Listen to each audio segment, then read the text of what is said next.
There are 26 million Americans with chronic kidney disease, and many don't know they have it. Chronic kidney disease is the 9th leading cause of death in the United States, as we hear from Dr. Ilian Marquez at Methodist Hospital. He tells us this disease can appear without symptoms.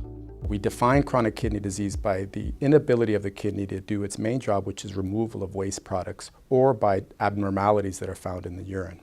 The symptoms of chronic kidney disease are somewhat vague. And in fact, they don't appear until late in the disease process. We have weakness, fatigue, loss of appetite, nausea and vomiting, as well as increases in swelling, lower extremity swelling, or breathlessness, shortness of breath, which can sometimes indicate fluid accumulation in the lungs. But these symptoms are not seen until late in the disease process. That's why chronic kidney disease is sometimes known as a silent killer. Chronic kidney disease can be diagnosed simply. It requires a blood and a urine test.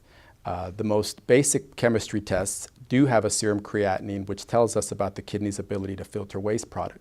Urine tests tell us about abnormalities such as protein or blood, which should not be found in high levels in the kidney. Dr. Marquez discusses the risk factors of developing chronic kidney disease. The most important risk factors for chronic kidney disease are diabetes and hypertension. These two disease processes by and large account for the majority of dialysis patients in this country.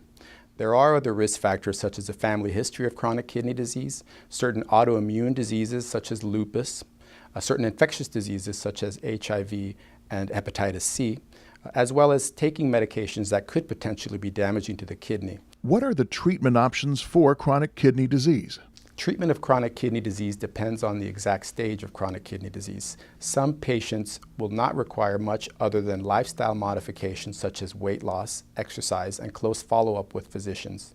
Avoidance of tobacco products is also encouraged, as are avoidance of potentially nephrotoxic medications like anti-inflammatory NSAIDs if they're not needed.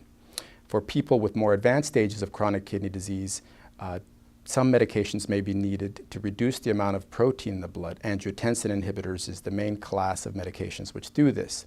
They can help prevent the progression of kidney disease in many patients. When other treatments don't work, two options are left for patients with kidney failure: dialysis and kidney transplant. Hemodialysis typically consists of treatment at a center 3 times weekly for approximately 3.5 hours per treatment. There are some patients who may be able to do the treatment at home, but this requires more specialized training and assistance from a spouse or family member. The second option for patients with kidney failure is transplantation for those who qualify. Now, there is an organ shortage. Over 100,000 patients are on the kidney wait list, but only 18,000 or so transplants are done in this country every year. In summary, chronic kidney disease is an important healthcare problem in America. Millions of patients suffer from chronic kidney disease. That makes screening that much more important. People with risk factors should discuss this with their primary care physicians to see if they should be checked, because early detection is the key.